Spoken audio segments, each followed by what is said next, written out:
Alors, Electric Bottle Warmer, c'est tout simplement le chauffe-biberon en français. Alors on voit que on a une puissance d'une résistance de 200 watts, consommation.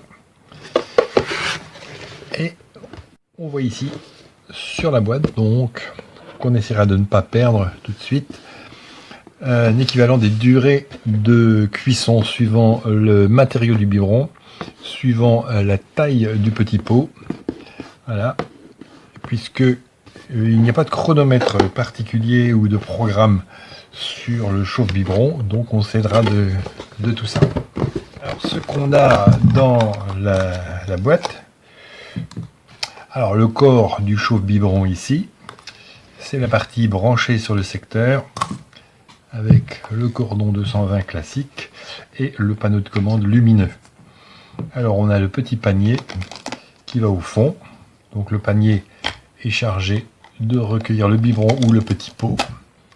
On a le gobelet doseur ici, donc qui va jusqu'à 80 ml.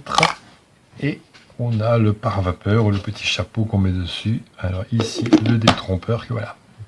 Voilà la tête que ça a quand c'est complètement fermé. Ok. Donc on va aller voir un peu maintenant les différents modes de fonctionnement. Voilà, donc le panneau s'est allumé brièvement et le bouton marche arrêt clignote qui nous incite à appuyer dessus. Voilà, c'est initialisé. Donc ça clignote de partout au niveau des 4 boutons, ce qui nous incite à en choisir un. Donc si je prends le mode de décongélation rapide, on voit que on va pouvoir régler le temps de chauffe. Voilà, on diminue entre 1, 2, 3 minutes. Si je mets la fonction de bain-marie sur 24 heures, on voit cette fois-ci je dois régler la température. On voit que la température. Si je mets la fonction du chauffe-biberon, ça me met 70 degrés, estimé avec ici la montée en température de la résistance.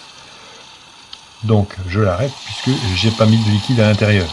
Enfin, la dernière fonction, qui est la fonction d'ébullition. Voilà, donc là j'ai un chenillard qui se met en route et je vais avoir une montée de température rapide jusqu'à 100 degrés. Alors je vais remplir le fond. En général on remplit ça avec la dosette fournie. On va placer son biberon. On met le pare-vapeur en protection et je vais partir sur la fonction chauffe-biberon. Il me fixe l'objectif à atteindre qui est de 70 degrés et je vois la résistance qui monte progressivement jusqu'à 70 degrés. Alors, le capteur de température est mis au fond de la cuve. Il ne correspond pas exactement à la température de l'eau, puisqu'il faut attendre un petit peu que la température s'équilibre pour que la température atteigne l'ensemble du bain et, bien sûr, l'ensemble du pot. Dans la fonction de stérilisation, je vais avoir une température qui monte beaucoup plus haut, puisque je vais avoir besoin de générer de la vapeur. Dans la fonction de stérilisation, je ne peux pas jouer sur les paramètres, alors que dans la fonction de chauffe de biberon, je peux très bien augmenter ma température à 80 degrés par exemple, ou la baisser. Voilà, donc on a un chauffe-biberon donc relativement sophistiqué avec 4 programmes différents qui permettent de subvenir à tous les besoins. Le seul réglage manuel dont il faudra tenir compte, c'est la durée de chauffe qui sera différente suivant le type de récipient et suivant le volume à chauffer. Voilà, donc finalement je coupe tout ici et je débranche. Alors il manque peut-être un interrupteur général sur le fil, mais globalement c'est un système qui est joli et fonctionnel. pas de souci, c'est adopté.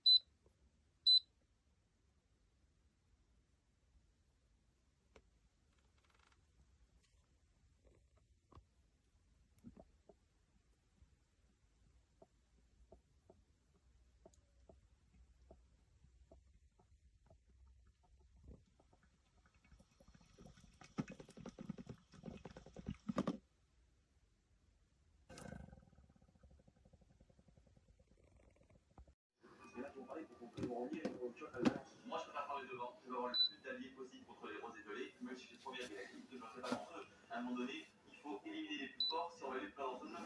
Ah, mais là, il faut de suite s'en sortir. Il faut que tu parles avec les gens. Benoît, c'est quelqu'un que je connais depuis 2014 quand même. C'est pas d'hier. Donc, je suis confiante et je pense réellement que Benoît va être un allié. Moi, je voulais te voir parce qu'on a pensé à un truc. Là, il faudrait peut-être se mettre tous d'accord. Parce qu'à force de rigoler, voilà, on va se faire bien avoir. Donc, en fait, il faudrait qu'on s'accorde. Si les roses y gagnent, on fait péter les blancs. Si les blancs y gagnent, on fait péter les roses.